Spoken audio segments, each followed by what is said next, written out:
Hi YouTube family, welcome back to my channel. It's Yvonne from Ginger Chick Rehab.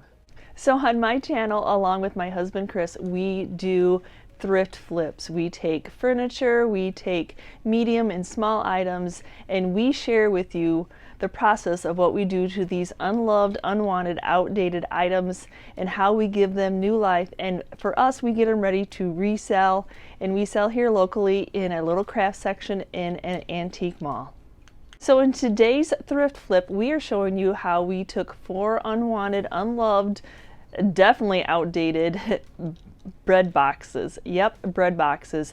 They are definitely making a comeback in people's kitchen, and I am so happy to find these when I'm out thrifting, though they are in dire need of so much love. So in this video, we will share the process of what we do to these bread boxes to get them in their glory day again. So this first bread box, this rare find of a bread box is it's a nice size. It's not big. It's not terribly small. I always love when you can put any type of decor items on the top. I just absolutely loved running across this little bread box, and I thought the 609, yep, that's what bread boxers are going for in my area. I know that everybody has lots of fancy names, but I just call them an accordion type of bread box. Though they're not the funnest things to have to paint, and I do know that we're going to have to take it apart to paint it, and they always need completely redone by the time we pick up these beautiful bread boxes like this one. This one was definitely handmade. It's still rolled. It's a nice solid piece. 1009, I was a little spicy for what was wrong with it. And I don't know about you all, but if you watch my channel, you know that that bread is getting filled in with some water putty. So I am not intimidated by these types of bread boxes anymore. I absolutely love the heaviness of the wood of these bread boxes. They're unique find, especially and nowadays when you find solid wood pieces. And like I said, I love that when you can sit decor on the top of them. And I thought the $509 price tag was great. Definitely must have been a thing of woodworkers back in the day to make bread boxes. You definitely know that this one is also handmade, and I think that's why I'm attracted to it, and I think that's why other people don't pick them up. I love the uniqueness of a solid wood handmade piece, and I love giving it a second chance on life. And I did not think that the $409 price tag this one, it was even a better price. So now it's time to get my hands on these and assess what needs to be done to each of these individual bread boxes. So I like to take everything apart, anything that I can take apart on these bread boxes, removing all the hinges. This one doesn't have a handle, but if it has a little knobby handle, I'm going to be removing that also.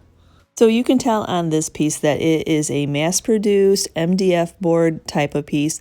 I love that it has that 2-piece magnetic to keep the door closed, but unfortunately I cannot take off that door. It is built right into, and there's no screws to take it apart. Here's where you can really see the water damage. And I've said this in other bread box flips, I just don't know how they get so wet. I've had a bread box for years, and I'm pretty sure if I flip it over, it does not have a water damage, so I'm always confused. So here I'm showing you, I'm like, gosh darn it, they use square star nail screws to screw this in. It's always quite a challenge when it comes to taking handmade pieces. You never know what you're going to come across. And then there was that one flathead. So, of course, this one definitely needs to be taken apart, and Chris is at work, and I'm trying to figure out what drill bit, but it wasn't a drill bit, and then I remembered we had a screwdriver finally I made a match. Yeah, I can see why when you think, oh my gosh, my husband has 1,000,001 screwdrivers, this is why. I'm just thinking, if women made the screws, yeah, we would have it all one type, and you only need one type of screwdriver. But now I got to go back into this flathead. So can you really see that water damage is actually cupped the wood a little bit. It actually has gone underneath. I just don't know if back in the day that they just didn't have the good sealants or they're not enough a coat of sealants, but this definitely, a lot of these always need to be taken apart and sanded. Okay, so here we go. Durham water putty it is to fill in this word bread. Though it was trendy back in the day, not so trendy anymore of engraving things like this into wood. And I know that's probably why they sit at the thrift stores, but wow, if you run across one of these and you buy some Durham water putty, this is a game changer. I just absolutely love this type of filler. Just cost efficient, because you're going to be using a lot of it to fill in that bread.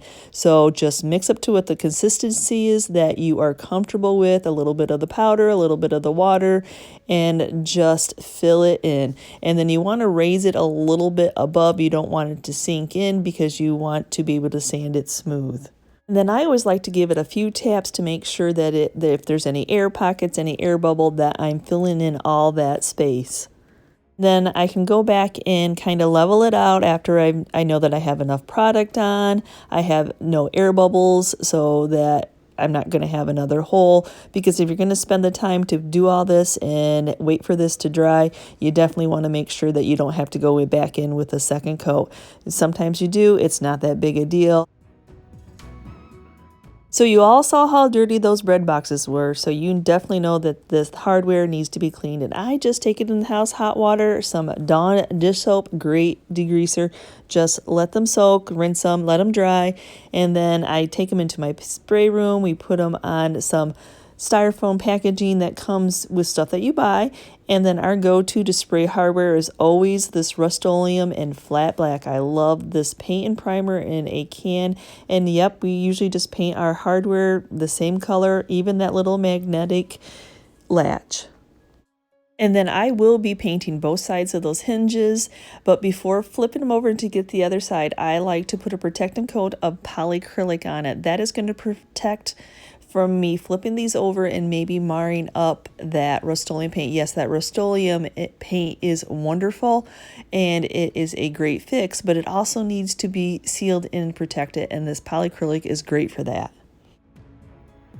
So I have learned about this Durham water putty that it dries faster than you think. I always thought that I had to let it sit overnight, but so where I would see that darker color of brown where I filled in that bread, that is just what it is. That's how it dries. It dries when it's filling in something, it dries a little bit different. You can still see the shape.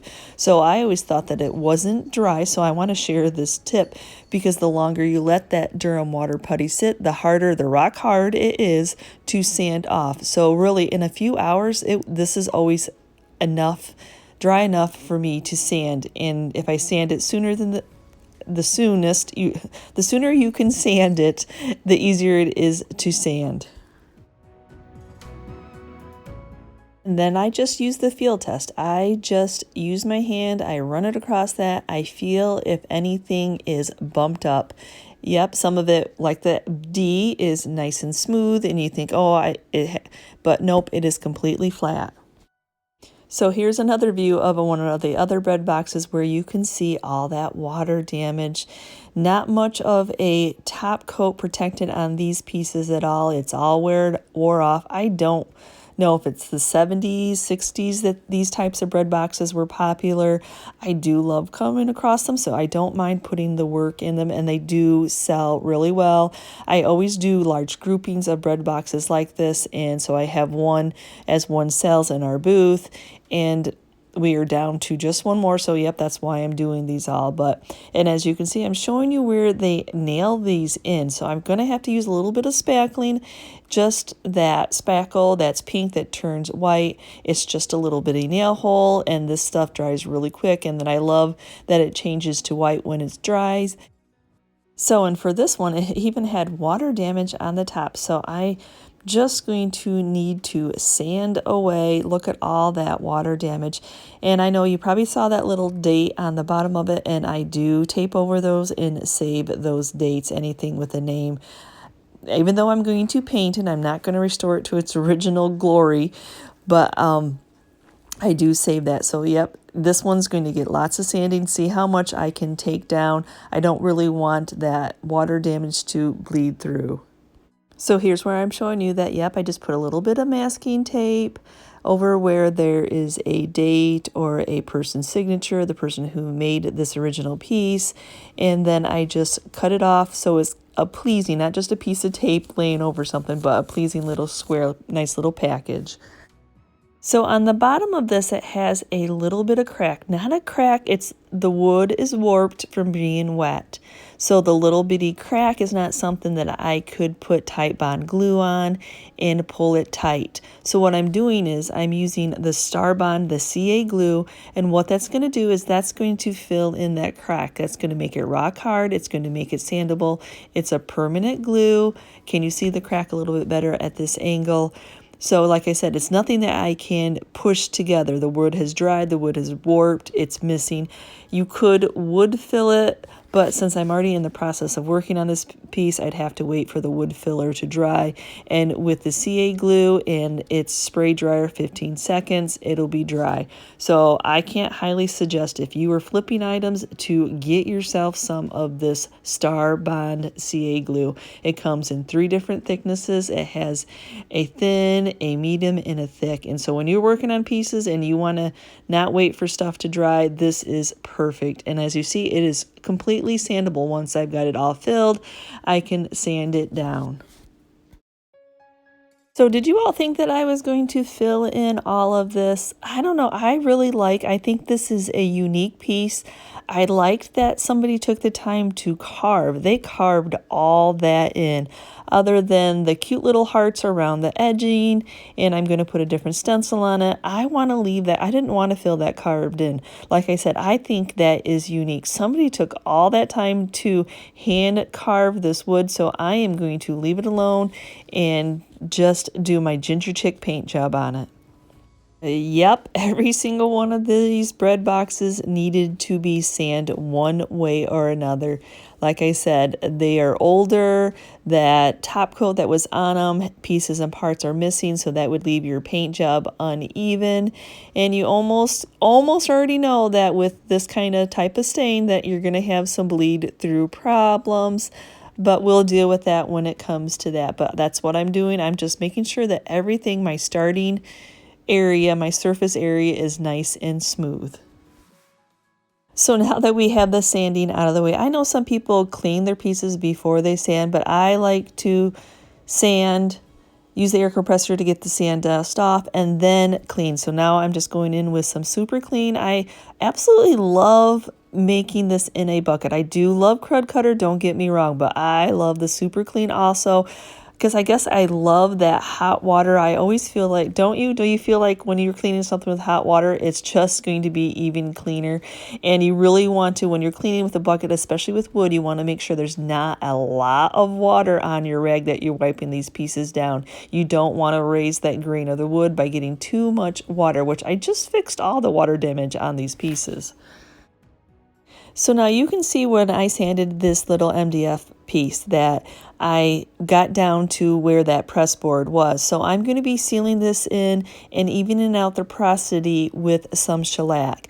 Yes, I could have used primer, but the primer I have, I'd have to put on with a brush. And since I could not remove this door, I didn't want to have to deal with, I need to have this as smooth as I possibly can, and spraying is my best option. Yes, I could have went to the store and got a can of whatever.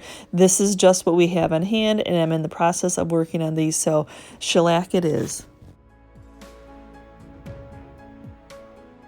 So I have to say that I am really enjoying our sprayer. We are really getting comfortable with it. We're learning. We did end up purchasing a different spray head. The spray heads, they shoot out so much paint per pressure, and then how many inches it does too. So we did end up purchasing a new spray head. It's a little spray head that goes inside that orange piece, but I absolutely love how the coat of paint that it puts on. I love the smooth job that it does. So I'm just going to let you all just enjoy watching. It is mesmerizing when you get the spray out and start spraying stuff with it.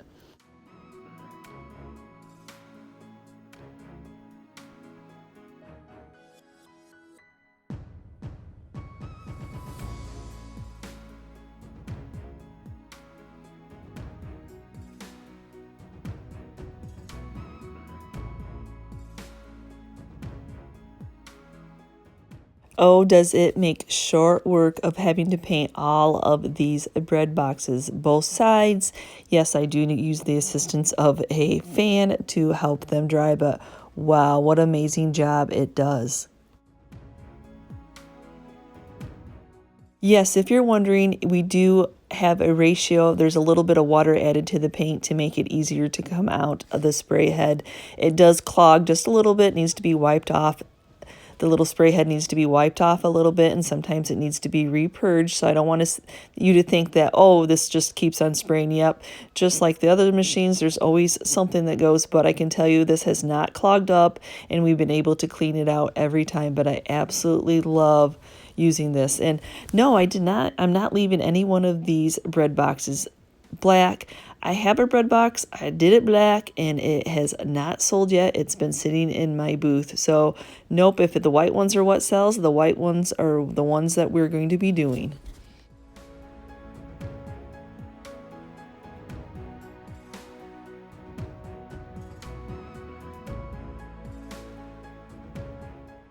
And if you are new to my channel, this is a tag team. Me and my husband do these thrift flips together.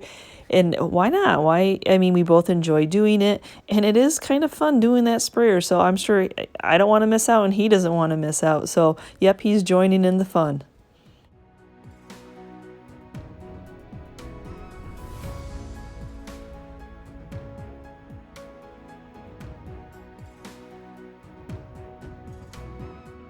I just wanted to share with you, as you see, Chris just sprays it, but I hold that hose.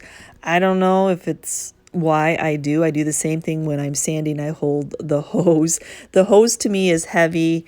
It bounces around, so it's just easier for me with my hands, and as strong as my arms are, for me to hold the hose. Somebody had commented on that his wife does the same thing. I had to kind of giggle because, yep, I do. So then after the paint dried, yep, there it is, that bleed through where that stain from these bread boxes was coming through. Yes, we could have shellacked them. You could have done it right at the get-go, but for us, if it's not going to bleed through, you don't want to have to waste it. As you see, it's only pieces and parts and places on each item. So just a couple coats of shellac, and then we can take them back into the spray room and spray them again. I'm sharing where I resprayed that oak piece and then this carved board. You can really tell the difference. And then with the sprayer, wow, I mean, instead of putting 3-4 coats of white on these, basically it's one good coat, a second coat of touch up, and yep, we had to do the third coat because of the shellac needed for the bleed through.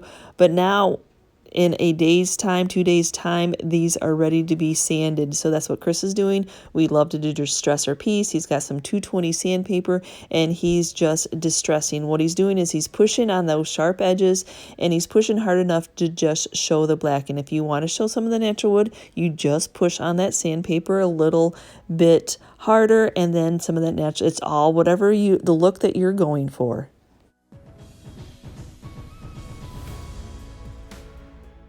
The back of these breadboards had the piece of wood was really raw. It was not soft at all.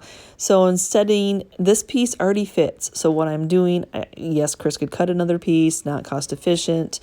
So all I'm doing is taking some of that Dollar Tree contact paper that I love, that I put in drawers, and I'm putting it inside to cover up that rough. I did sand it. It just doesn't paint well. So that's all I'm doing. I'm just giving that little hidden pop of this black and white contact paper in these.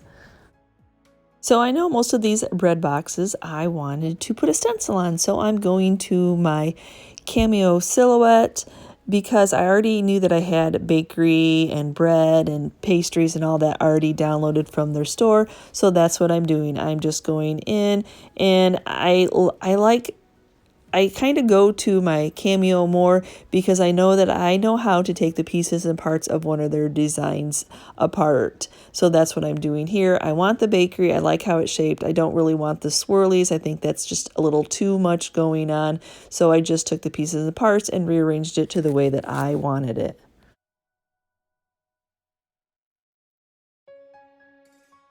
For this spread box, I used that knob hole as my center point and then just leveled it from there. I wanted my words to be centered on both sides, but I knew that that knob hole was centered. And then I always suggest when you're using transfer tape, which I use a piece of Duck brand contact paper that I have actually taken out to the workshop and picked up some sawdust. Man, does that really make it that right tackiness for you to be able to use. So probably the hardest part of cutting out a stencil, I make a new stencil for every project I do. I love that they're all original. I have repeat buyers, and so it's nice for them not to see the same stencil used over and over again. So for me, as a reseller, it is definitely worth the money for me to have a Cameo and a Silhouette both, or a Cricut and a Silhouette both, and spend the monthly fee so I have all these designs to work with. But the hardest part is weeding them all out and then getting them transferred onto the item and then getting that contact, that transfer tape off.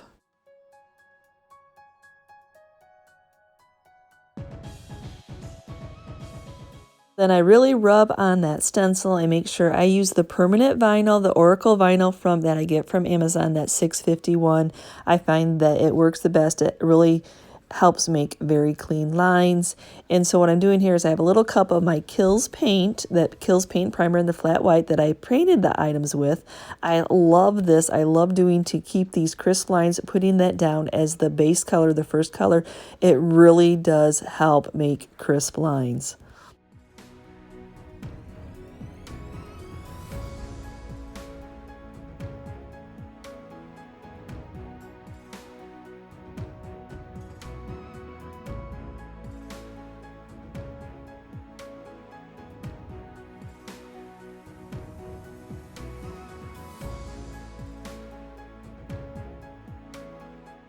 So for my black stencil color choice, I always use this Apple Barrel multi-use. It's always the multi-use in black that I get off at Walmart. I do link one that is for sale in the Amazon store. There's a 2-pack of the black and the white, but I absolutely love it. It's so weird when Amazon or Walmart doesn't let me link stuff in my description box, but that's why I link it into my Amazon store. In case you guys were wondering, if you look at my description, that's why certain items are in the Amazon and certain items are in the Walmart. Sometimes Walmart doesn't let me link them. But anyway, so same thing. I'm doing that dabbing technique where I take a makeup sponge that I get at the dollar store, just a little bit of paint on there. You just want to slightly just let that wood, just let the two connect. You don't want to be pushing that in. You don't want to be, even though I put that base color of white, you don't want to push that paint underneath your stencil. So I find it's better to go over multiple times to achieve the darkness that you're looking for, especially when it comes to a stencil, than making a gloppy mess of trying to just do it in one coat. Yep, I do use the assistance of the blow dryer to help dry that paint, but I will tell you that this Apple Barrel paint does dry pretty fast, and now I'm on to my second coat. And then I know this is no surprise to my regular viewers. Yep, I use that blow dryer again. Because I use the permanent vinyl, I find that it makes the crispest lines. I need to release that sticky. I don't want it to paint off that previous, what I did with the sprayer, all the other paint that I put on it. So yep, it actually is running as I'm trying to pull this off. And yes, it's a little bit on the warm side, but it just makes this vinyl nice and stretchy, releases that sticky, doesn't leave any sticky behind, and that way it's not pulling off that previous paint that I did and leaving the crisp stencil behind.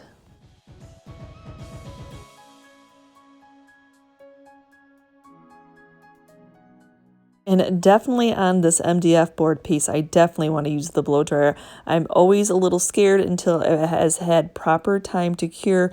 When I'm putting the stencil on, it's less than 24 hours. You know, there really is a cure time to paint, 2 weeks, 72 hours, just all depends on the product. So I definitely want to make sure that I use the blow dryer on this type of material.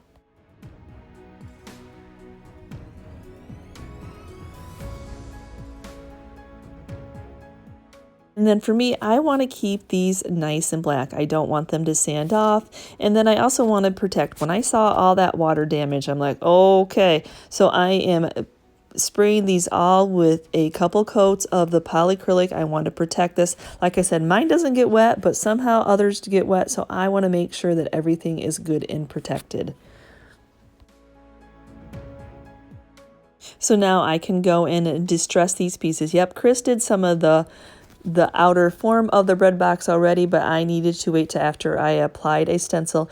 And especially I want to make sure that that polycrylic too, what it also is helping is that you don't feel that raised of your painted stencil. That's also filling that all in, and so then it also will be nice and smooth. So I'm just taking some 220 sandpaper and with a very gingerly hand just going over the pieces to make sure that they are nice and smooth. Now for this one, I will tell you, I thought, okay, I can hand sand this. No, I couldn't. I really wanted that outline to some of that, more of that black to come through. So I did end up going over to the orbital sander and really going to town on it. It really soaked in the paint, and I really just with my 220 sandpaper, I could not get it to remove. And if I would have went up a grade, the other sandpaper kind of makes lines when you go to sand. It doesn't make that smooth. So it was just easier for me to go to the orbital sander, get that to take some of that line, the edge that I wanted to see, and then I did end up going back in a little bit and then touch up painting. So I wanted to see an edge, but I still wanted to see the middle of that outline white. And then I will tell you, this is one of the pieces that had a lot of bleed through, so I kept having to paint it, and then I had to put that contact paper in. And these are actually the first time I ever put contact paper into a bread box, but I absolutely do love that little pop. We're getting close to the home stretch when the items start to get their Varathane wax. So what Chris is doing is he's waxing them. Yep, sealing and protecting. There is so much protection on these bread boxes. They should last for longevity now. So, yep, that you got a coat of paint. Some of these have a lot of shellac. You got some contact paper, and you got some more paint. And now one more step is the finishing touch of the Varathane finishing wax, and we always do the natural. I always forget to mention that. There is actually colored, but we just do the natural just to make that level of, it makes it nice and smooth, it has a great smell, and it just protects that paint. So here's where you can tell what the outline that I was talking about. There's so much detail where the gentleman or the woman had carved this piece that I really wanted to bring out that outline, but I just was not getting it by hand sanding. So now it's time to put these back together. They're all waxed up, they're all protected, and now I just need to replace that hardware. And I tell you, I don't know, I'm never going to get tired of this black hardware on a white piece. So I know you heard me say earlier that, yep, I do tape over where there is a date or somebody's name. So this one had handcrafted by. So even though I paint over the piece, I still want to leave that precious detail. And now, so Chris is just putting this bread box all back together. Now I have put words on these bread boxes, but I, for some reason, just thought that this one needed to be left natural. And like I always say, I can put it in my booth, and if it doesn't sell, I can bring it back home, take that wax off, and put a word on it.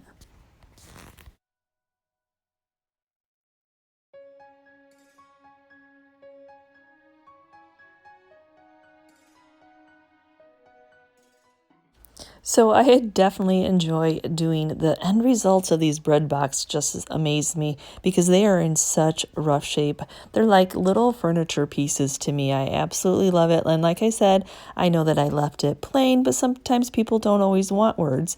And there again, I can bring it home, put a word on it if it doesn't sell, but it's just a nice, simple decor piece, and it's very useful in your kitchen.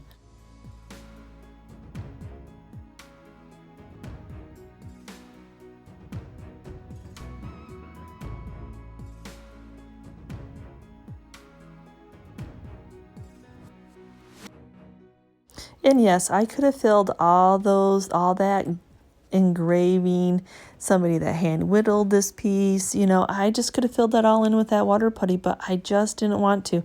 I like that it's a unique piece. I like that every individual piece I make, I know the white and the black does not make it unique, but just the piece itself is unique.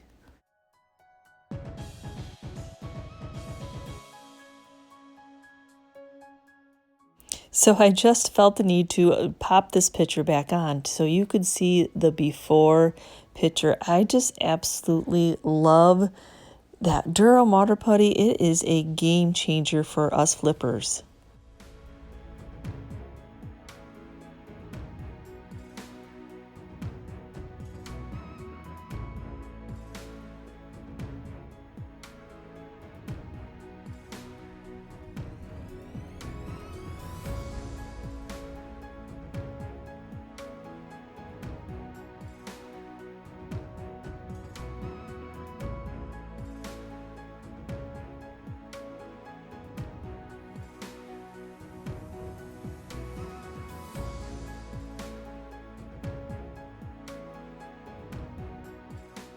What did you think of the bread box flips? Is this something that you see at your local when you're out thrifting, garage sailing? Do you have one in your closet, in your garage that you really want to repurpose? So I hope that I have given you some inspiration to get those bread boxes out, look at them at thrift stores. Don't be afraid of when they are engraved that Durham water putty. Oh my gosh, for us DIYers, us flippers, it is a game changer. And like I said, I left that one without a stencil, but that's okay because if it doesn't sell, you just bring it home and put a stencil on. That's the fun of items.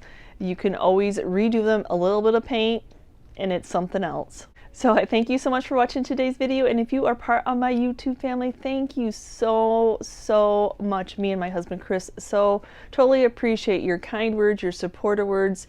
Just you giving us a thumbs up and commenting on our videos lets YouTube know that you like this kind of content, and they'll keep recommending us. And if you're new to my channel and visiting it for the first time and you like this kind of content, just hit that subscription button and along with a notification bell so you know when I've uploaded a new video.